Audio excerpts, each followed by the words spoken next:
Tirupati SV సంగీత నృత్య కళాశాల అధ్యాపకురాలు doctor K వందన గాత్రం నుండి వెలువడిన మధురమైన స్వరాలు సంకీర్తనలతో తిరుపతి పుర ప్రజలు తన్మయత్వం చెందారు. తిరుపతిలోని అన్నమాచార్య కళామందిరంలో అన్నమాచార్య 616వ జయంతి ఉత్సవాల్లో భాగంగా చివరి రోజైన బుధవారం సాయంత్రం శ్రీ తాళ్లపాక అన్నమాచార్యుల వారి కీర్తనలను సుమధురంగా ఆలపించారు.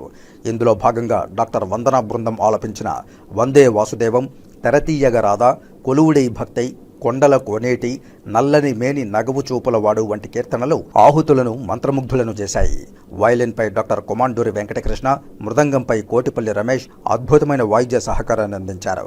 ఈ కార్యక్రమంలో ప్రముఖ సంగీత విద్వాంసులు కొమండూరి శేషాద్రి, శ్వేతా సంచాలకులు భూమన సుబ్రహ్మణ్యం రెడ్డి, అనంతపురం ఎస్కే యూనివర్సిటీ విశ్రాంత కులపతి Kusumakumari, Annamacharya project director doctor Vibhishana Sharma, VGO Balireddy పెద్ద సంఖ్యలో సంగీత ప్రియులు పాల్గొన్నారు.